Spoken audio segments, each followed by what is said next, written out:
$3 million has just been paid in Jewish lives. It is shocking, grossly immoral, and yet far too few people know what happened. So I'm going to take you back in time 6 years to when MBS, the Crown Prince of Saudi Arabia, a psychopath and narcissist, entertained another narcissist with a marvelous military parade of American military hardware and all of the proper fanfare that a narcissist would love. When Donald Trump visited Saudi Arabia. At the time, Saudi Arabia did not like the influence of Qatar, and particularly Al Jazeera in Qatar, nor the influence of the Houthis in Yemen. And so he convinced Donald Trump to take his side against the Qatari and also the Houthi nuts in Yemen. And so Qatar thought they would go on a charm offensive, and since Muslim leaders don't have any charm, they substituted charm for something that is far more appealing to the likes of Donald Trump and those who surround him. And I don't say this because I'm a liberal, because I'm not. I am more conservative than, well, probably any Republican, although I am apolitical. I'm telling you this because you need to know it. I'm telling you this even though it disappoints me to have to say it.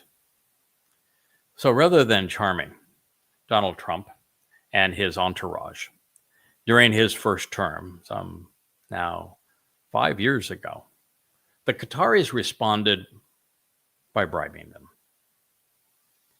And the first that they bribed was Witkoff, to the tune of $623 million. He had purchased, along with a partner, the Park Lane Hotel, some place I've stayed at many times, alongside Central Park in New York. And that purchase went, well, sideways. So he was going to have to declare bankruptcy. The Qataris saw an opportunity because of the natural gas and oil that exudes from their land. They were rife with money, and they bailed him out, and they bought him. Just as the Saudis have done deals with Trump and his entourage. And I happen to think that Trump's son-in-law is a very bright man. He played the lead role as it relates to the Abraham Accords. And you know what his prize was?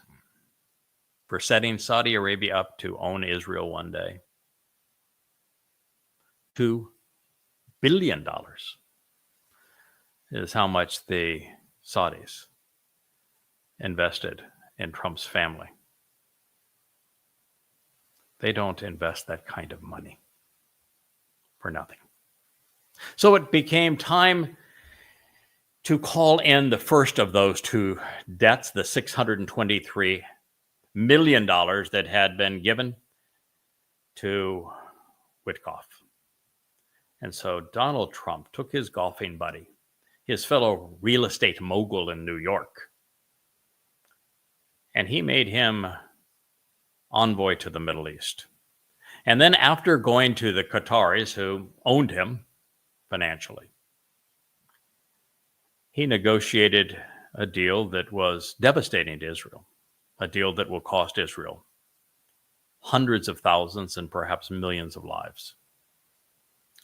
And then when he brought it to Israel, which is essentially to end the war. I know Netanyahu says, oh, no, it doesn't mean we're ending the war. We're just pulling out, but we can go back later. Yeah. fat chance. A deal which saw 1,000 of the most disgusting murderers and rapists of Jews released, traded for innocent lives, rewarding the Muslim jihadists for the very crimes that they committed, assuring that they do it again, and that the next time will be far more savage and far more devastating. Netanyahu knew what the consequences were. When he sent the IDF into Gaza, I actually opposed it because I said, you cannot fight a religious war, and you're at war against Islam, whether you want to acknowledge it or not, with bullets and bombs. You will manufacture more terrorists than you killed. And in fact, that is exactly what happened. It was reported by me and by others that as of 3 weeks ago, when the IDF did an assessment of the number of jihadists in Gaza, they had actually increased from the number of Gazans that were committed to terrorism before the IDF eliminated 20,000 of them. I knew it to be true. That's why I reported it on the 7th of October back in 23. But now Israel is going to abandon the Philadelphia corridor, allowing Egypt to send as much weaponry as they want into Gaza. As we saw on the first evening of the hostage exchange for convicted murderers and terrorists, the influence and the strength of weaponry of Muslims in Gaza has not diminished. They're beasts. And what they did surrounding the cars of those innocent girls that they had abducted was horrendous, but you do see the way they were celebrating and the way Muslims have been celebrating around the world because they know Israel capitulated. Israel exposed her neck for Muslims to slice off, and they know it, and they were celebrating it. And the Islamic terrorists that were released from prisons immediately went out and looked the cameras in the eye and celebrated, yes, I will kill more Jews. Why would Israel capitulate? Why did Netanyahu fold and renege on his promise to wipe out Hamas? Because he most certainly didn't do so. It was my opinion. He could never do so. Not opinion, it's conclusion that he could never do so, and I've been proven right. Why? Because Witkoff demanded it. He met with Netanyahu in his home, and he demanded that Israel capitulate. He had received $623 million from the Qataris, and the Qataris are the sponsor of Hamas and Islamic Jihad. They are the principal financiers of this jihadi war against Israel. They're the primary sponsors of the protests that we witness on our college campuses and in our streets, as well as the campuses and streets of Europe. They are the primary buyers of influence in America's universities. And they bought and owned Donald Trump's envoy to the Middle East. And the Qataris all admitted that it was his strong arm against Netanyahu that got them the deal that they wanted. Even Hamas admitted it. And there were other Arab leaders and Muslim leaders who said the same thing. And they acknowledged Trump's use of Witkoff to compel Netanyahu to capitulate. And by trading these convicted terrorists, which is the very goal that the Muslim jihadists wanted when they abducted them, the very day they'd abducted them, they say, we will get thousands of our boys out of the prisons in Israel, the worst of them. The last time they played this game, it was 1,000-1, and we got Sinwar. This is insane. You know, there is a battle between head and heart. I understand that. But when your head does not influence your heart, you will make all manner of stupid decisions. And in this case, Israel folded. And they folded because they were forced to by Witkoff, who told Netanyahu that he was under orders to capitulate. And this isn't even the worst of it. It's not just that a $623 million debt was paid in Jewish lives. It's what's going to happen next. I wish it were not true. But I have read the prophets and I am certain of it, and you should be certain of it. What Trump wants most of all is the acclaim of doing the ultimate deal, normalizing relationships between Saudi Arabia and Israel. And the only way that occurs is for Israel to be weakened, to Israel to be threatened, to give its very heart, the center of Israel, to Saudi Arabia.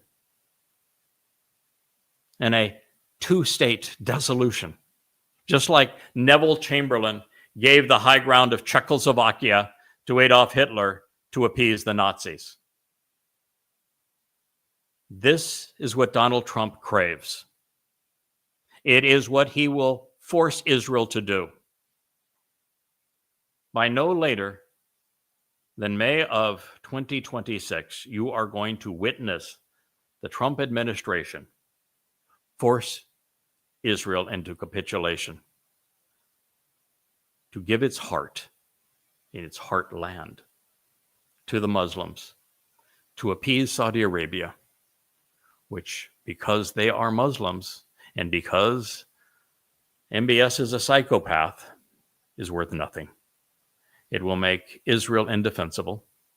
America will offer all sorts of promises of protection, but America has never fought on Israel's behalf. We fought, America put boots on the ground to fight on behalf of Kuwait and Saudi Arabia, sacrificing our lives, our sons' lives, and our coin, because, well, George Bush was also owned and operated by Saudi Arabia. But Kirshner's $2 billion investment from the Saudis, Donald Trump's son-in-law, is going to be paid with the state of Israel. This is your fate. I wish it were not true. I realize that Donald Trump seemed like a superior alternative to cackles, and that anything had to be superior to progressive libertards. And you had to leave the comatose nature and the hypocrisy of the Biden administration. But sometimes what you actually get can be worse. And this is one of those occasions. Israel trusted Donald Trump because in his previous time in office, he moved the U.S. embassy to Jerusalem and he declared that the Golan Heights belonged to Israel. But this time, it's not going to be that way. We have already seen proof that a bribe has been paid in Jewish lives. And the next episode of this story will be to sell Israel to Saudi Arabia because of another bribe. That is inevitable. The prophets have spoken of it. The timing has been given to us. Isaiah told us that it would be America who did this.